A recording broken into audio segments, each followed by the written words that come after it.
இல்லை இப்போ இது வந்து இப்போ ஒரு தமிழனாக எல்லாரும் ஒன்று சேர்ந்து கொண்டாடக்கூடிய ஒரு பொங்கல் விழாவில் கலந்துருக்கோம். உங்களுக்கு அவர் தெரியும், அவர் ஜல்லிக்கட்டுனால எந்த ஊராக இருந்தாலும் அவர் போகக்கூடியவர் தான். அவர் அந்த இன்ட்ரெஸ்ட்டில் அவர் இங்கே வந்திருந்தார். அவரையும் பார்த்தது மகிழ்ச்சி. அனைவருக்கும் பொங்கல் நல்வாழ்த்துக்கள். தமிழகத்தில் பொங்கல்னாவே ஜல்லிக்கட்டு தான். அதனால் இன்றைக்கு கூட சூரியூரில் மிக சிறப்பாக இந்த ஜல்லிக்கட்டு நடைபெற்று கொண்டிருப்பது மிக்க மகிழ்ச்சி. அதே போல் அலங்கநல்லூர், அவனியாபுரம், பாலம் எல்லாமே நடந்துகிட்டு இருக்குது. ரொம்ப மகிழ்ச்சிங்க.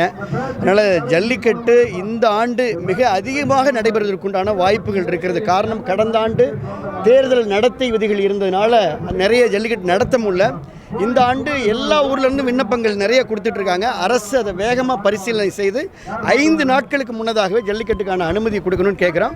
ஆன்லைன் டோக்கன் இல்லாமல் பல இடங்கள் அப்படி தான் நடக்குது. அதுக்கு எனக்கு நன்றி, சந்தோஷம்.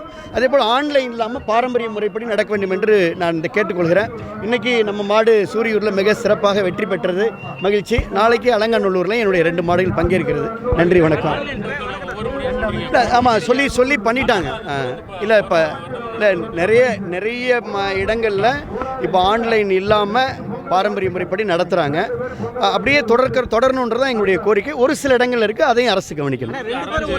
ஏற்கனவே நம்ம ஏற்கனவே ஜல்லிக்கட்டு எல்லாத்துக்கும் அப்பாற்பட்டதுங்க. ஜாதி மதம் எல்லாத்துக்கும் அப்பாற்பட்ட விழா கட்சி.